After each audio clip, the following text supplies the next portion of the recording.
So, I understand you all can hear me and see me, which is great. It seems Christian from SportWorks is having a few technical challenges. So I'm just going to get started on this webinar. Really strange for me, first time experience. So bear with me if I don't always know what I'm doing as I'm trying to shift from slide to video. I guess to just briefly introduce myself. Hi, I'm Nadia. Bonjour.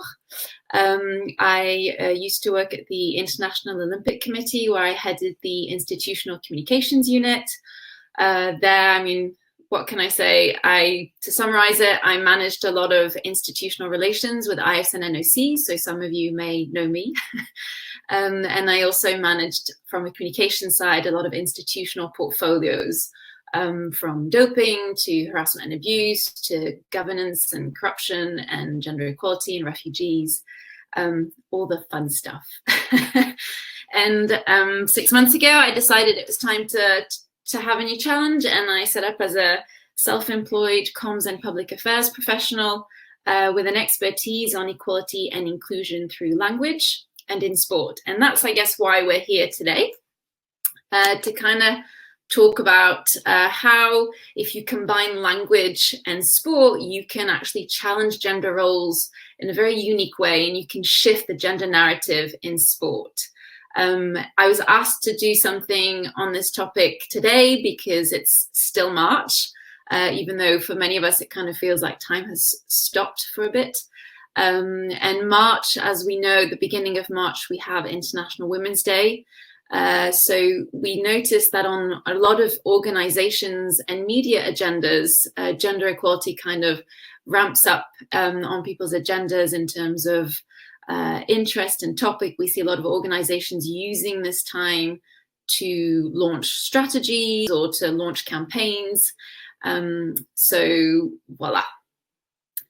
Great, so I can see you're all on the chat. I'm just gonna keep talking. Please feel free to use the chat to put any questions.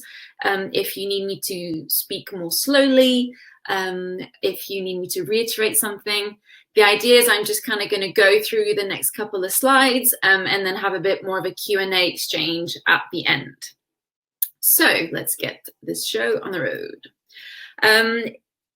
So the objective for me today, as we don't have that much time, is really to just give you a snapshot of gender equality in sport, or gender inequality in sport, and to really plant a seed on the role sport can play in promoting and advancing gender equality and inclusion, but really, again, as I said, this combined power of language in sport in shifting the narrative and setting the tone around gender roles or new role models. And obviously, we're going to be focused within a sports context, but a lot of what I say applies beyond the sports context.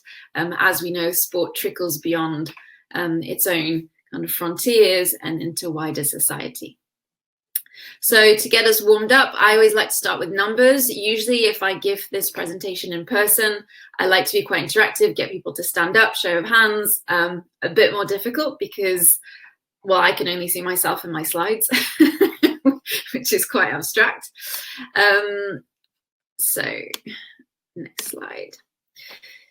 So just to kind of set the scene, in Pyeongchang 2018, hopefully you know all these figures off by heart, we had 41.9% of competitors that were female. Should Tokyo 2020 go ahead, we expect the participation rate to reach 48.8%. And UN Women have decreed that that is pretty much gender balance. In terms of accredited media reporting in Pyeongchang, 19.1% of those were women. At Rio, we had 11% of coaches which were women. Out of 35 international Olympic sport federations, 2 are presided by women.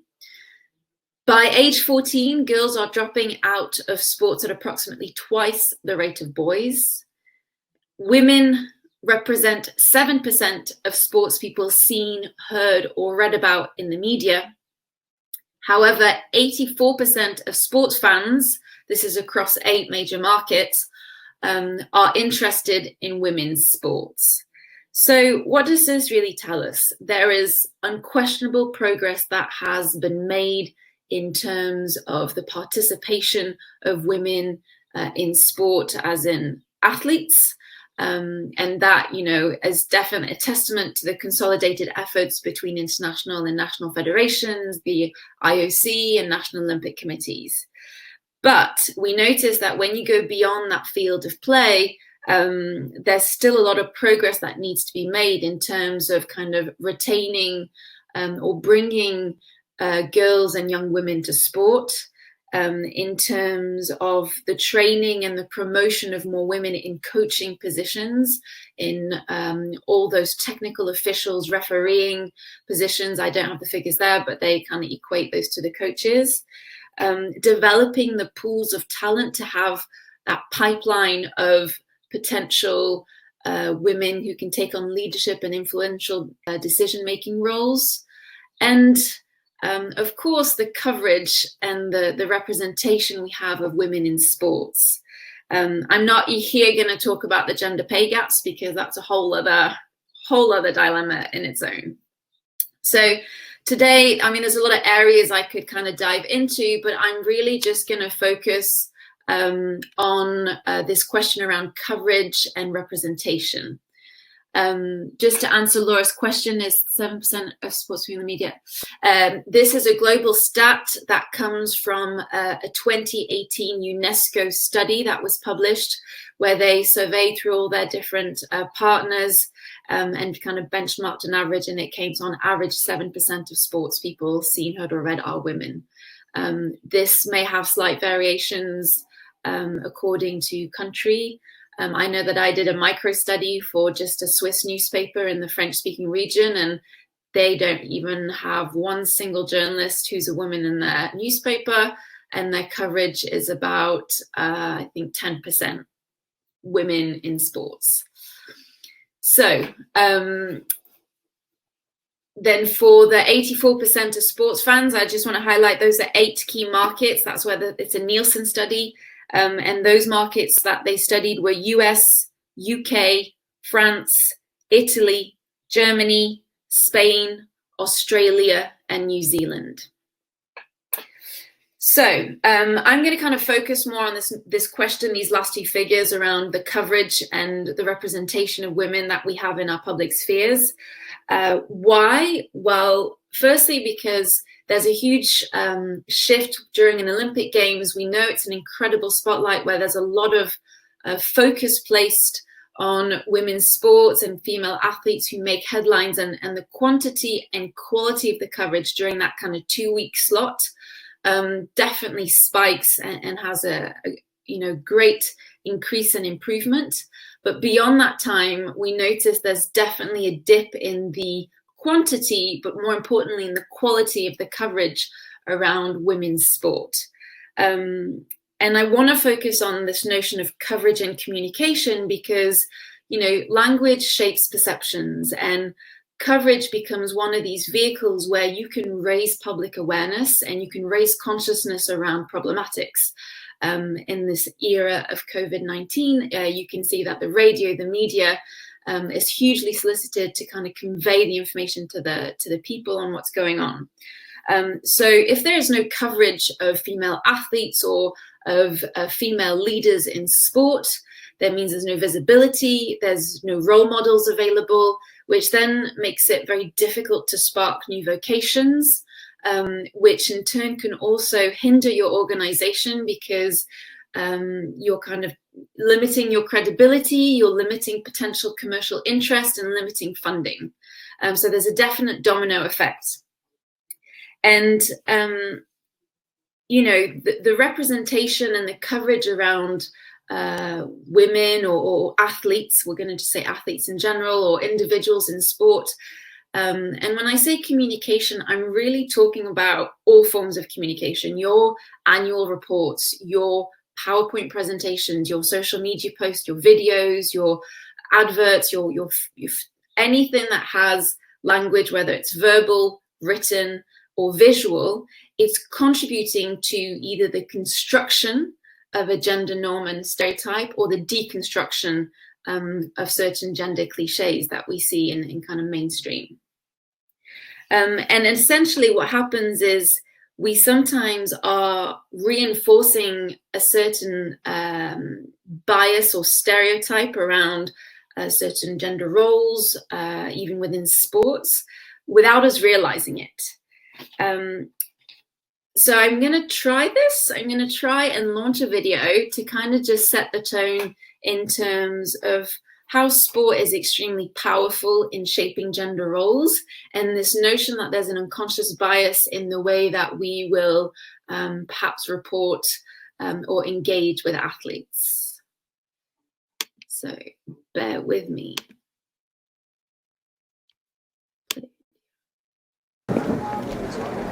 You're getting a lot of fans here. A lot of them are female, and they want to know if you could date anyone in the world. Who would you date? Any response to recent comments about your girlish figure? Are you serious? Removing your body hair gives you an edge in the pool. How about your love life? How has your weight gain affected your mobility? I don't know what you're talking about.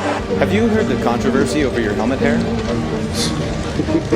Get ready to see some great biceps, tiny tanks, and more. I wonder if his dad said to him when he was younger, listen, you're never going to be a Looker, you're never going to be a Beckham, so you have to compensate for that. He really does have the kind of body international judges love. Could you give us a twirl and tell us about your outfit? What? Bro, what are you talking about, man? Bro, I'm out, man.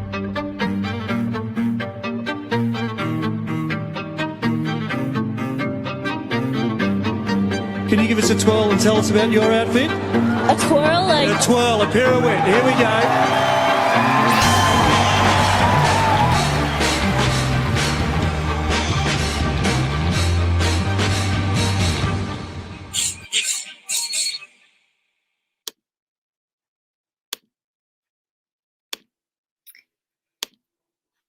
Okay. So, I often show this video because I just find it really helps to illustrate kind of what might seem absurd. Actually, a lot of women in sports, and especially female athletes, as being kind of in the front line of this public engagement, this can be quite normal to them, and their experience as an athlete or as an individual in sport is quite different than perhaps some of our male peers. And what we have noticed and what we see is that a lot of the coverage, if you're comparing the coverage between female athletes and male athletes, or women in sports and men in sports, is definitely reinforcing women first and foremost as women, as wives, as mothers, before they're even addressed as athletes. We see that the women will be contextualized in a way where they are very much a lot more sexualized, sort of like as an object. They'll be depicted in more passive ways. I like to just highlight, if you can see the Sport Week cover, where the Lindsey Vonn is being depicted with her stiletto heels and her bra showing, where I'm not quite sure what that adds to the editorial. Whereas Roger Federer gets to be a very dynamic man in action, determined, almost, very alpha heroic like. So there's this definite contrast that we have seen from news clippings, from magazine coverage, where sorry, I'm seeing these messages pop up. Yeah, so okay, sorry. So we definitely see there's a difference in the way that we will report around women and men. And really the whole point of this is to just say that, there's these deep-seated attitudes which hold back change, which makes it difficult to progress. And you can have the best laws and the best policies in place within your organization, but if you have these deep-seated attitudes and this kind of unconscious bias, it becomes very challenging to actually implement effective change. So what we're trying to aim for in the 21st century, in 2020, is we want to get more to something like this, where we are making available a panel of inspiring, heroic, strong, bold role models of female athletes who are excelling at the highest level and demonstrating that, you can make it to the Olympic arena. You can make it as a high-level professional athlete, regardless of being a wife, a mother, of wearing a hijab, of being of any sort of diversity category, which could potentially kind of hold you back or make you seem as being second class to your male counterparts. And we also are striving to have a new set of role models around a new masculinity. I'm going to take Andy Murray as an example because he, made history as the first male tennisman to have a female tennis coach. He speaks very eloquently on sort of the difference in treatment suddenly he was aware of between Mauresmo and himself.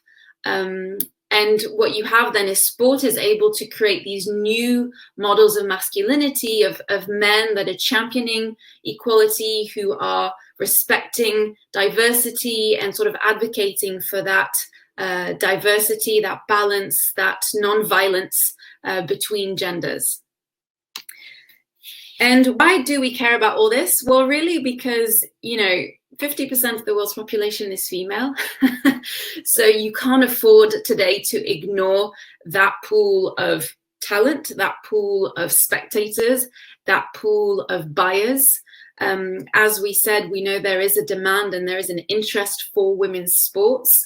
There is also a need in terms of organizations. If today you're wanting to become a credible organization, if you want to be at the forefront of innovative, better, faster decision making, there's so many studies beyond the sports world which demonstrate how a diverse board and a diverse governance is going to improve your performance. And also, as many people in sports or organizations will rely on sponsors and kind of commercial partners, there is also an expectation today from them that this is integrated within people's agendas. So I was going to give an example of what the IOC did, but I'm very conscious that time is of the essence. So I think I'll just skip through this slide. If you have any questions, obviously happy to take them afterwards. This was an example of how the IOC has tried to institutionalize, so to speak, a gender neutrality around the gender narrative. But I guess I'm just going to summarize it on what can you do. I don't exactly know everybody who is on this webinar. I don't exactly know where you come from and what roles you represent. But fundamentally, what I love so much about this topic of portrayal and language and narrative is that you don't have to be a leader in an organization to already influence the tone that you want to give around your sport or around your community or around your athletes. As an individual, even if you're not a professional communicator, you're going to be putting together emails, you're going to be putting together panels or finding spokespeople or voices to kind of get your point across. So there are very practical things that you can do, such as, first and foremost, collect the data and know your facts. Know what's happening, whether it's within your team, whether it's within your function area, or more broadly within your organization, your sport, your country. These facts and this data is critical to be able to be aware of what the picture is. Where are you in this landscape? How do you situate yourself? Where are you doing kind of good? Where do you need to improve? Equal editorial attention as much as possible. It means that you're being aware that when, you're putting an annual report together or PowerPoint, you're not just going to have images of one gender or one sport or of one kind of demographic. Balanced imagery, again, in terms of the photos and the videos, this is really about the context of your images. So no lingering shots on female anatomy. It's about just having that sensitivity to what does this message, this picture say to our audience? Does it show a strong role model in action, or is it going to be sort of focused on aesthetics and things which are kind of more secondary to their performance? Think about your choice of words. Classic examples being you can talk about a chair instead of a chairman, a spokesperson instead of a spokesman. You can talk about a parental leave instead of maternity leave, or you can talk about a camera operator instead of a cameraman. And then proposing diverse and gender balanced voices, obviously having a diversity in the voices that you are putting forward, whether that's in writing or whether that's for panels, whether that's for your boardroom and so forth. So I'm going to wrap it up here because I see there's a couple questions and happy to take them. So Michelle's asked a really good question about how athletes perhaps use or exploit their sex appeal. This is a really good point and a really interesting one. Unfortunately, that was kind of going to be my next step in the work we do around Portrayal, was working with people like the athletes commissions to understand perhaps why do they do this out of kind of own will, or a lot of the testaments I've heard from female athletes is that they'll do this because they feel like that's the only way that they can get sponsors or visibility. And so it demonstrates how this bias is very much deeply rooted into kind of a societal system, and we're not going to shift it overnight or even in a few years. I think it'll take a generation to really be able to shift that mindset. There's so much more we could talk about athletes, but questions are pouring in. I'm just going to have a look at some of the others. And shouldn't they? So I would urge athletes to, yes, that they have an opportunity as role models to set an example. They can today, that their athletes are realizing they are more and more a powerful voice, that sponsors are even now getting to the point where sometimes they'll even bypass the sport itself and they go straight to the athlete, which can be a very challenging model for people in federations.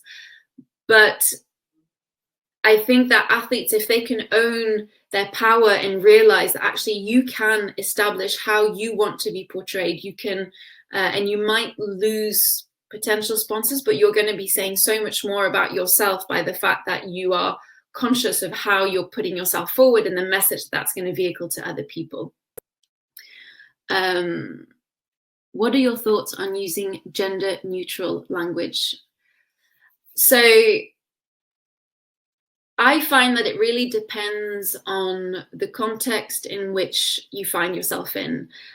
We have examples of, for example, rugby went through this approach of gender neutrality, and I know through the IOC Portrayal guidelines, which I co-drafted, we advocate for as much as possible in terms of your communication around athletes or of individuals in sport to neutralize it so that builds a sense of inclusion. However, if we're taking women's sport as a product in itself, there is definitely value in exploring kind of the honoring of the femininity of the sport, or of women's sports being its own category. And there's some great examples where you'll have the German football team, for example, worked with a sponsor and they created a very sort of fun advert where they're playing on the cliches around women and using that to their advantage to demonstrate how they are, despite all these cliches, an amazing women's football team. So for me, I don't think there's one answer or one fit for all. I really think it depends on what works for your sport, for your community. I like citing the rugby example because what they did was a very much a participatory methodology where they, spoke to their athletes, they spoke to their stakeholders and their partners to say, do we go a gender neutral route? Do we continue in a women's events and a men's events? The choice was from their community to go more gender neutral, that they're one team on one sport. So it'll be interesting to see how that works on the long term.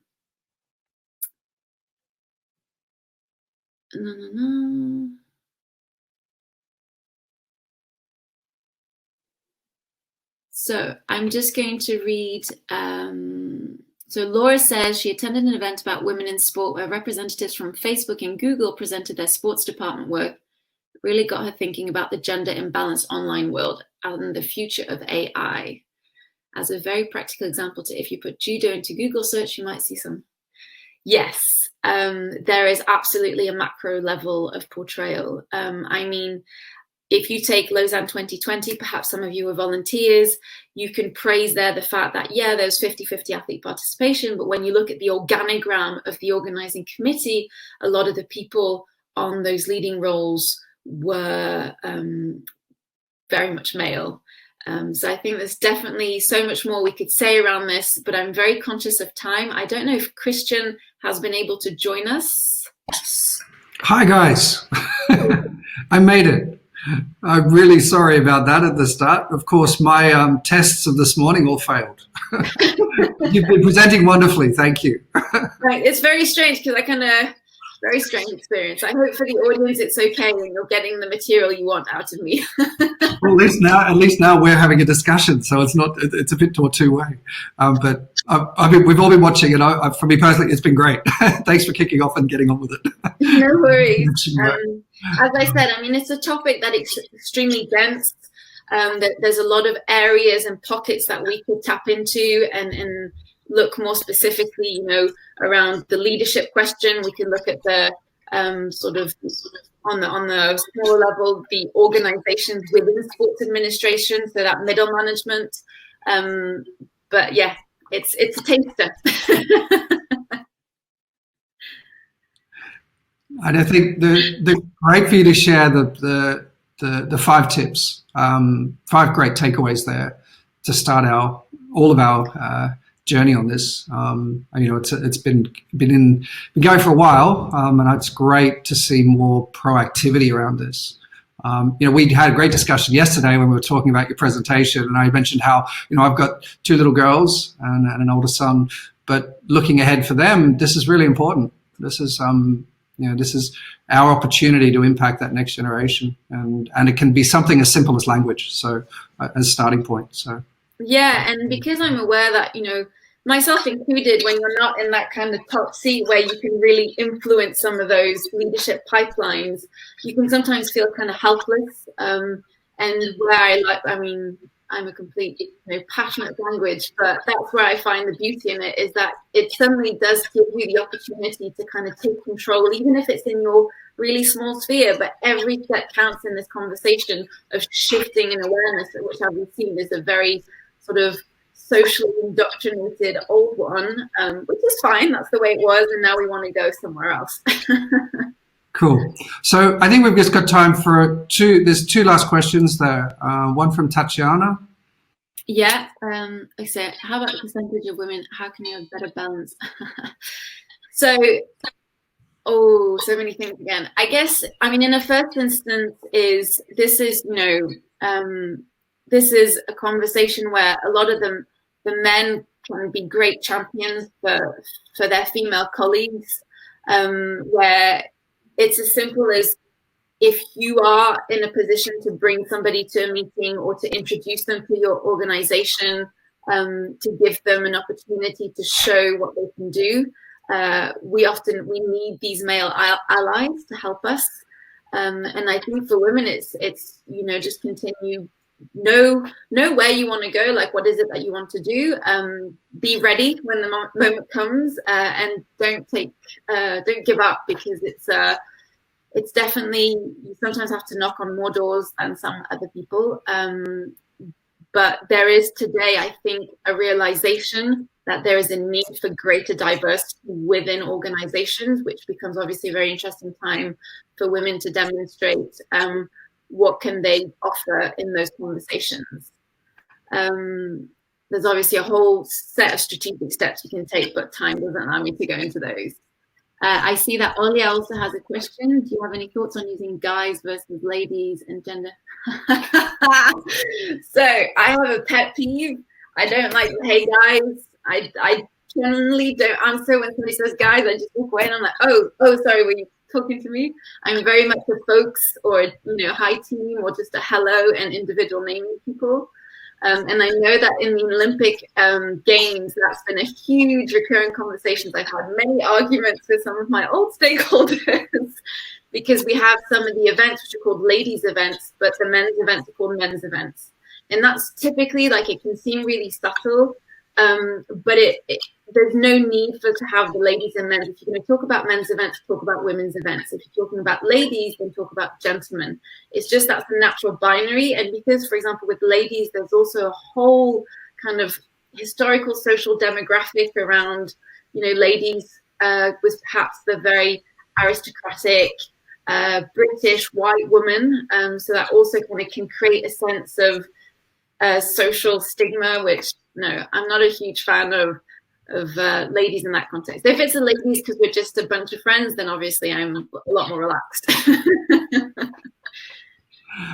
The last one within the time we've got remaining. So we can say.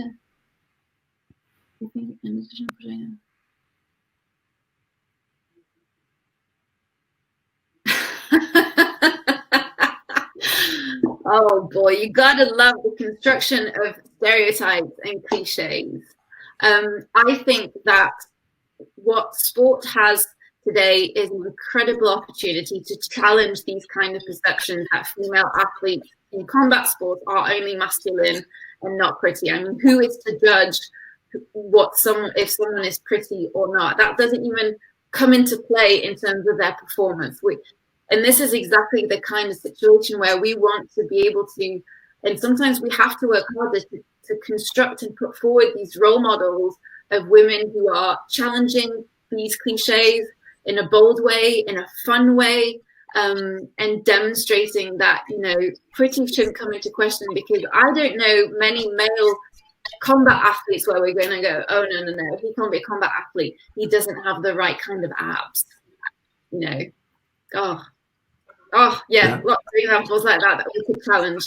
But I like to just encourage people to also, it can be a topic that gets people so impassioned. I know that when I sometimes get asked to do seminars, people go, oh, no, but, you got to keep it. And I'm like, I'm not here to do a revolution at all. I'm just here to have a bit of fun, to pose some questions. And I think as long as we can all ask questions about, am I using the language that could apply to whether it's a male or a female athlete, whether it's an athlete from this country or that religion or this religion. If you're working in sports, I think that is important because the concept of universality is so kind of central to this movement. Okay, I said one more, so we'll squeeze in one more from Amelie. Would you say women's sports broke at the same time as men's sports helps the gender equality in sports team coverage? Good question. That's a very good question.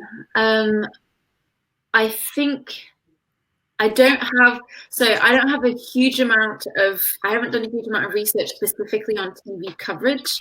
What we do know is that when you have your kind of main broadcast channels who are bringing the women in the sports events at the same time, like we do at the Olympics, it definitely helps to keep an audience and to bring even a new audience to your sport or to your event.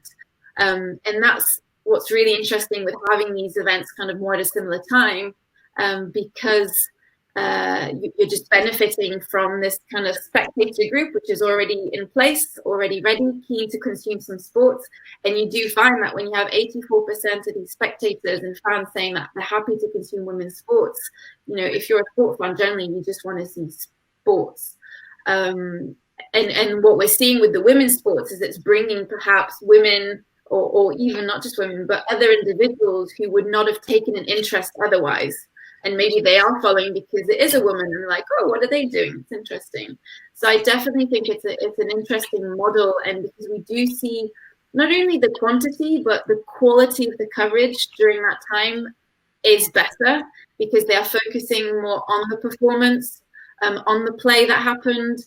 And it doesn't become about, their nails and their makeup, which was my favorite headline from the World Cup last year. Should the footballers be wearing makeup at the World Cup? Like, really? We've still got some work to do, right? I know, for example, the Euro 2020 men's cup has been moved to 21. when there's the women's Euro that's supposed to happen. So I'm interested to see, if UEFA are going to be taking that opportunity to explore perhaps bringing these events together or not. How will that, and that's kind of just, I guess, to end on a challenging note with what's going on with the coronavirus, it definitely raises a lot of questions in terms of how is that going to impact the progress we've been making in women's sports, because if a lot of competitions have been moved, knowing that 21, there's a lot of women's competitions that were supposed to take place because 2020 was the male landscape, will that have a repercussion on those women's events? And if women's events are often considered kind of second class or not as professional, we're going to really see, and there's going to be budget cuts and who knows what. It'll be interesting to see if and how there's an impact. That's awesome. Thanks. Well, we've kind of reached our time. I want to say big thank you to Nadia. Fantastic presentation, really important topic, some great tips to take away. And all the people who joined us today, thank you. This is a SportWorks talk, and we're looking at creative ways of getting us remaining connected and keep engaging with our very important community in sport, especially with such important topics to be discussing. So I want to say big thank you, Nadia. Apologies again for the slight technical hiccup with my little start, slight delay, but we got there and you did a great presentation. So wishing you all a safe day. And Nadia, thanks again. Well, thanks for having me, and I just hope that it helped to kind of distract you momentarily from what's going on outside in the real world. And on that point, so we're going to be continuing doing more of these webinars for Meet the Members in the coming weeks, using this platform. Hopefully I can get my technical side working properly. Ways we people connected. So please watch this space. We'll be sending out more links and more introductions. Thanks, Leah. Everyone, have a great day. All the best. Have a good day, everybody. Take care.